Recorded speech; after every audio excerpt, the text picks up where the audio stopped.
Hi class, welcome to chapter 13, part 4. So this chapter in the Bauman text is called Characterizing and Classifying Viruses, Viroids, and Prions.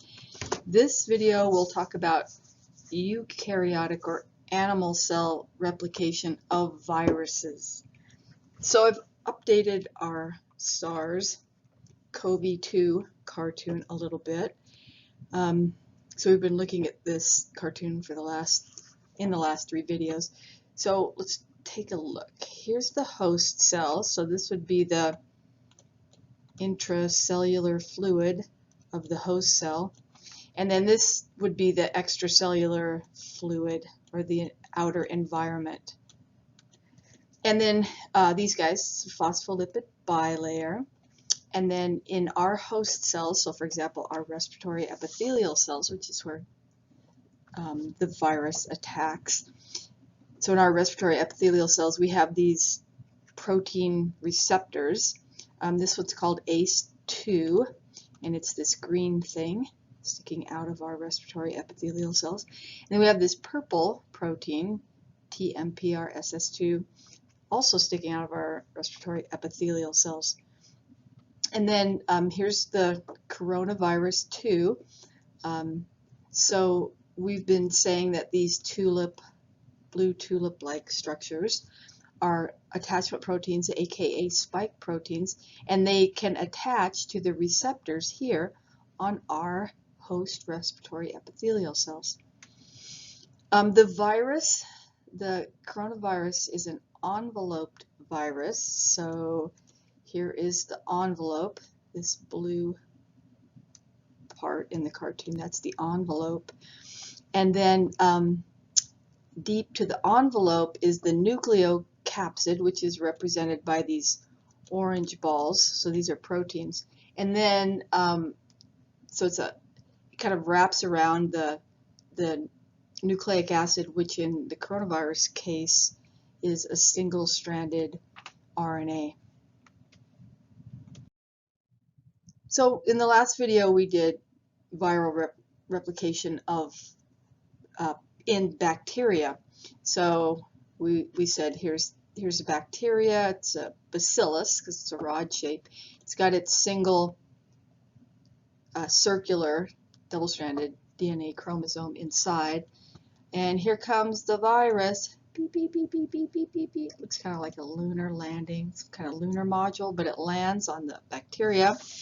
And then the nucleic acid of the virus enters the bacteria, and then the virus also inserts some enzymes that will destroy the bacterial chromosome. And it says here the bacterial chromosome is degraded, and then the virus will use the bacterial machinery to make their own viral proteins, or phage proteins, same thing as viral proteins. And then those phage or viral proteins will self-assemble inside the bacteria, and then the bacteria will lyse, and a whole bunch of new virions will be released into the environment. So that was the replication of a bacteria virus. This video is going to talk about replication of animal viruses. So there's 3 ways you can do that if you're an animal virus and you want to get inside a animal cell, A, B, and C. So let's take a look at A. If you are an animal virus, you can do direct penetration of the host cell. So here's the capsid on the outside. Here's the nucleic acid of the virus on the inside. And it doesn't really show up, but there will be attachment proteins on this virus that will recognize these receptors on the cytoplasmic membrane of the host cell. And then the virus will attach, and the capsid in this cartoon stays on the outside, and the nucleic acid, aka viral genome, will be inserted into the cell, into the host cell. In membrane fusion, so here's a virus, looks like an enveloped virus. Here's the nucleic acid on the inside. Here's the receptor proteins that the viral glycoproteins. So they're viral spike proteins, and they're made, well, they're actually called viral spikes, but what they're made of is glycoproteins. So those viral glycoproteins will attach to the receptors on the cytoplasmic membrane of the host cell. You can see here, and then the membranes will kind of do this little trick to open the virus such that the nucleic acid or the viral genome can get into the cell. And it shows that once the virus gets in, the virus is still in its capsid. So you have to actually uncoat the virus. You have to uncoat the capsid. So you have to take the capsid off the virus. So then you'll have a free viral genome inside the host cell. That's called membrane fusion. And then the third way an animal virus can get into a host cell is called endocytosis. So again, here's our envelope virus. Here's the nucleic acid of the virus inside a capsid. And so the spike proteins or the glycoproteins on the virus will match the receptors on the host cell. And then the cytoplasmic membrane of the host cell, look what it does. It puts these two little projections up around the virus and actually engulfs the virus in a process called endocytosis.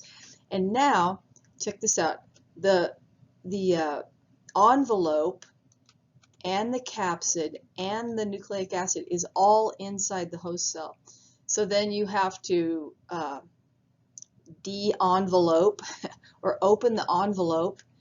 The capsid and nucleic acid comes out, and then the capsid uncoats, and now you have a free viral genome in your host cell ready to make more of itself. So in replication of, so that's just how you get in. If you're an animal virus, this is just how you get into the host cell. And then, so that you still have 5 basic steps. So if you are an animal virus, you have to attach to your host cell. Then you have to enter it. And then, and not shown in this cartoon, but you have to synthesize more viral proteins. You have to assemble those viral proteins into new viruses, or soon to be virions, and then you have to release them. Usually, if you are an animal virus, you have an envelope. But there's always an exception to every rule. So first step, you have to attach, and it shows here in the 3 ways you can get into a host cell if you're an animal virus. You may have spikes or other attachment molecules on the surface of the virus. So in this direct penetration, it doesn't show the spikes, but they're there, and they will match with the receptors on the cytoplasmic membrane of the host. And then once you've attached, if you're an animal virus, you have to get inside. So if you are a naked virus, like it shows in letter A here, so this is a naked virus because it doesn't have an envelope, it just has this capsid. And you can enter, really what is entering is the nucleic acid in this cartoon, because the capsid, in direct penetration, the capsid stays on the outside. If you're an enveloped virus, you enter in a different way than if you are just a capsid without an envelope. So you can, if you're an envelope virus, you can enter via membrane fusion. So we looked at this, so this is membrane fusion, where the envelope stays on the outside of the host cell. Or if you are an enveloped virus trying to get into your host cell using endocytosis, the envelope actually gets endocytosed into the host cell. And then once you are in the host cell and the nucleic acid is free in the host cell, you can make more viral proteins, and you can assemble those proteins, and then you can release the virion into the environment. So assembly is a self-assembly process, just like it was in prokaryotes, and it's not shown in this cartoon. So this cartoon basically just shows how the virus, or soon to be virion, is released. But there is a, once you are an animal virus, you get inside, you'll make your viral proteins. Those proteins will self-assemble into new viruses, and then the viruses have to be released, and that process is called budding, and that's what this cartoon shows. So in step 1, here's the viral capsid that was assembled, self-assembled. Here's the nucleic acid of the virus inside, and it shows that the viral glycoproteins have actually been inserted into the plasma membrane of the host cell. So then when the capsid moves into this position, it will be taking the host cell, part of the host cell plasma membrane, with the glycoproteins in it to be released as a virion in steps 3, 4, and 5. And there you are, an enveloped virion with, so these are actually spike proteins made of glycoprotein, and the plasma membrane is from the host cell. Okay. The host cell is not quickly lysed or broken open. You could, if you're a host cell, you could shed the viruses in this manner for some time, and that would result in a persistent chronic infection in the host. Okay, this is a cartoon of the central dogma of biology. We've talked about this before, but so here it says that if you are replicating your DNA, you use this enzyme called DNA polymerase. So for example, if you are a cell in your mouth, those cells often get sloughed off, so you have to make more cells in your mouth all the time. So you have to replicate the DNA, make 2 daughter cells, etc., and then you can repopulate the cells in your mouth. That's called DNA replication. But the central dogma is this: DNA makes RNA, and that process is called transcription, and then RNA makes protein, and that process is called translation. And then viruses, we've talked about this before, viruses are classified according to their type of nucleic acid. So you can be a single-stranded or double-stranded DNA virus. You can be a single-stranded or double-stranded RNA virus.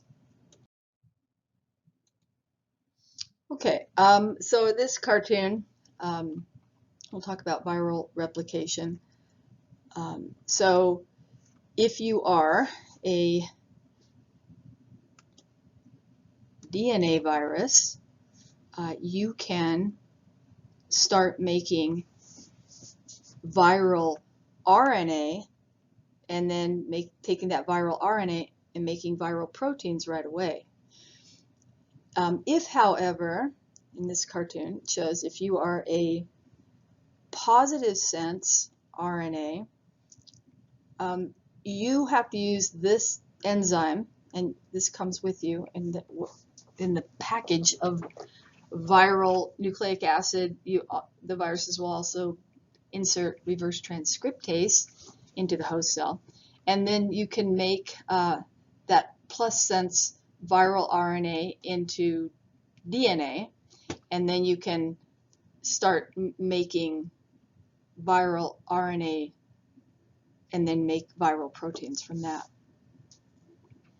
And then when you use reverse transcriptase, what that is doing is you're taking this RNA molecule and you're generating this molecule called complementary cDNA. You make it from the RNA. And then also in this cartoon, it shows that the plus sense RNA can be translated into protein.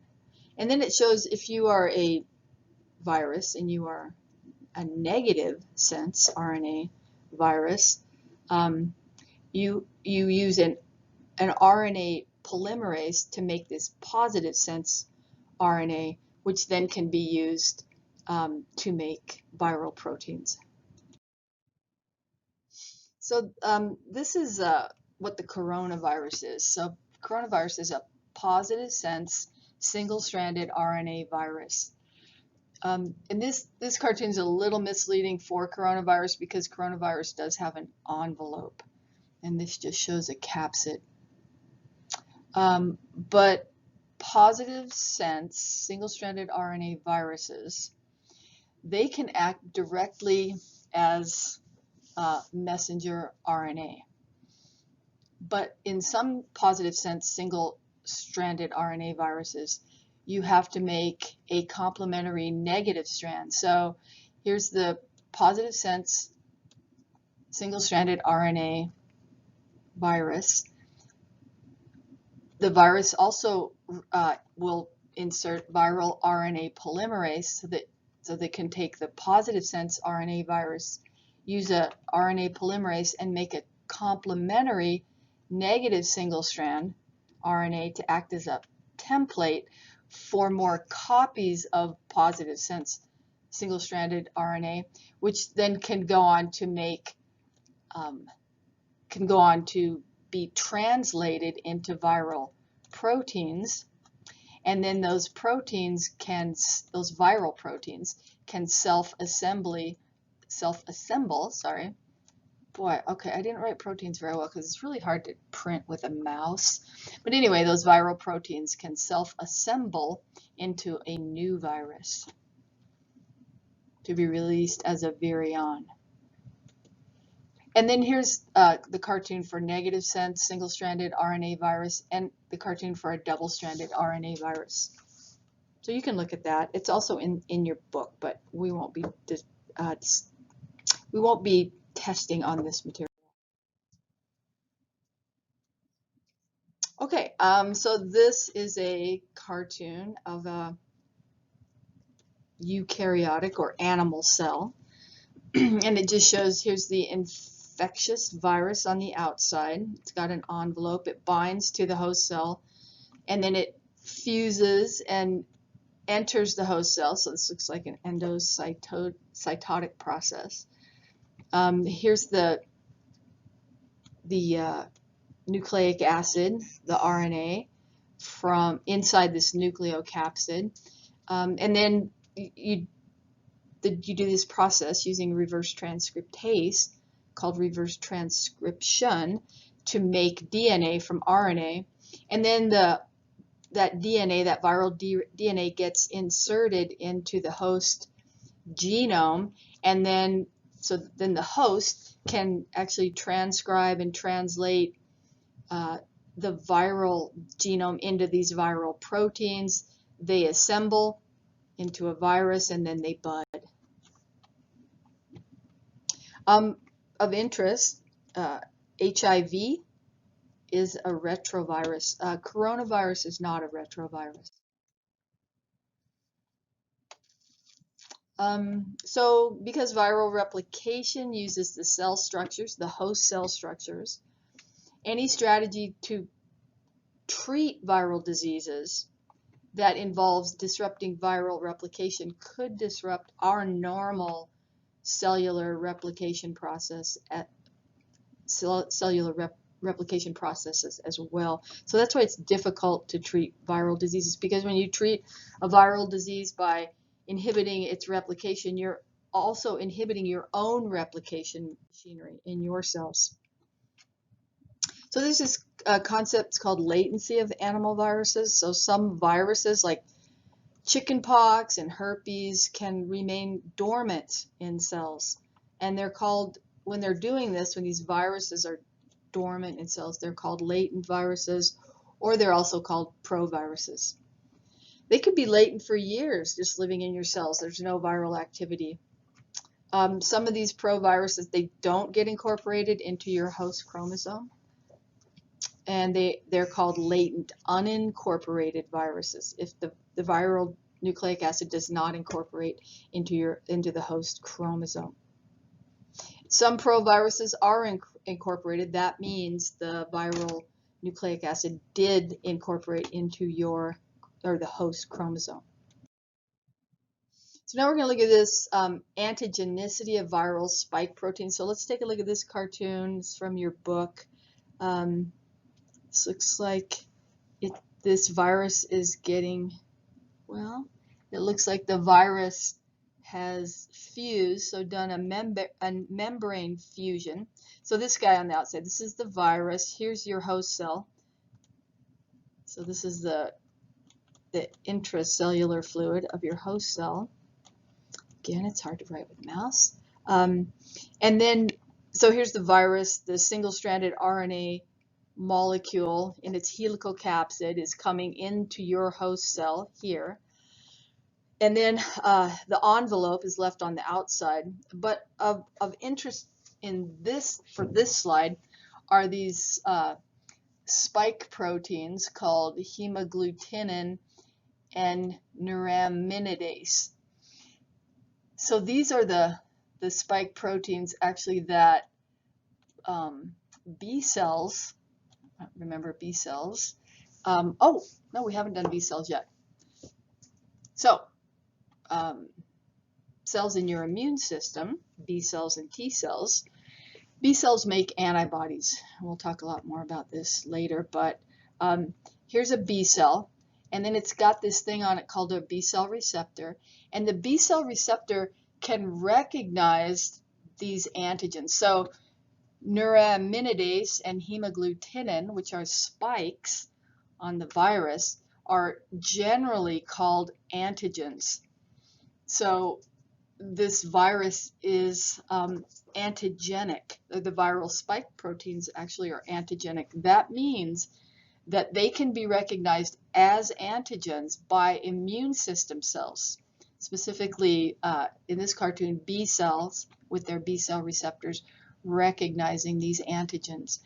And then the B cell will, with the help of a helper T cell, will become activated, and then these B cells will become a plasma cell, and they'll release these antibodies which go on to find more viruses and their spike proteins, and then the antibodies will neutralize the viruses, and then ultimately the viruses will be destroyed. So this slide is called Viral Diseases of the Lower Respiratory System.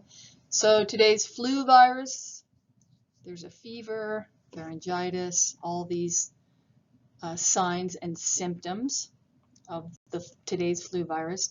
Pathogens of the flu include two species of viruses, type A and B, orthomyxoviruses. We've been talking about this. The virus has spikes, and they're made of these glycoproteins called hemagglutinin or neuraminidase, and hemagglutinin is HA, neuraminidase is Na. They provide attachment to the host cell. And for example, H1 is, the H is for hemagglutinin, and the N is for neuraminidase, the H1N1 flu. Probably remember that. So the genes that code for these spikes, because remember these are spikes, they're proteins. So remember the genes, the DNA, the genes in the DNA that are that's made of DNA will make the RNA. The RNA then will make proteins.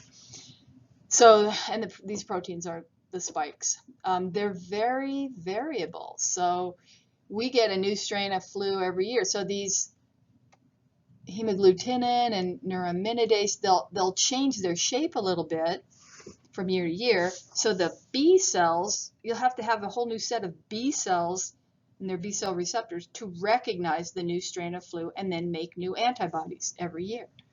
And you get, these viruses can change their spike proteins, they're so wily, so that every year we have to get a flu shot. And they change their spike proteins via these processes called antigenic drift and antigenic shift. So remember, antigenic just means relating to antigens, And these spike proteins, hemagglutinin and neuraminidase, they can change from year to year. So let's check it out. Antigenic drift is a result of mutations in the HA and NA, so hemagglutinin and neuraminidase antigenic genes. So you get a slow, gradual change in the viral antigens. So remember, this gets kind of confusing, but the general term is antigen. And neuraminidase and hemagglutinin are types of antigens, but when they're on viruses, they're called spike proteins, or they're just called spikes. And then these molecules are made of proteins. So that means if you change the DNA, you change the RNA, and you change the protein. So that means you change the shape of the spike in the virus. So let's check out the cartoon. So step 1, influenza virus number 1 enters the host cell. So here it comes the virus. It looks like it got endocytosed because the whole envelope and the capsid and the nucleic acid was endocytosed into the host cell. And then the nucleic acid is released. And here's the viral nucleic acid. And what happens is you get mutations in these genes that make HA and NA. And then what emerges is not the same influenza virus that went in, but what comes out is influenza virus 1 prime, because these spike proteins are a little bit different than the spike proteins that came in with the first virus number 1. So that was antigenic drift. This is antigenic shift. It's a major antigenic change that results from reassortment of genes from different viruses infecting the same host cell. So in this cartoon, step 1, you have virus 1, virus 2. They both get in. They both get endocytosed. Their nucleic acid is released. And then what happens is the genes from virus 1 and virus 2 get mixed into a new virus, virus 3, that emerges from the host cell with new spikes. And now your immune system has to recognize, with their B cells, has to recognize this new set of spikes. Okay, this is just some stats on the epidemiology of influenza. You can get it from inhalation of airborne viruses, or by transferring the viruses via hand to nose and mouth. We've been learning all about this with coronavirus. 15 to 20% of people in the U.S. get the flu each year. 200,000 are hospitalized, about 30,000 die each year. And we know that the elderly and very young and immunocompromised people are at greater risk. How do you treat the flu?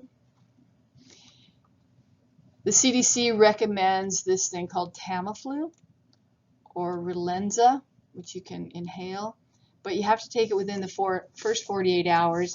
And I've taken it before, because I had a boss who said you can never miss work if you're sick. So I got the flu one year. He said, go to the doctor and take Tamiflu. And well, I was sick for a little bit. It really cut the duration of the flu to about 2 days. So that was kind of cool.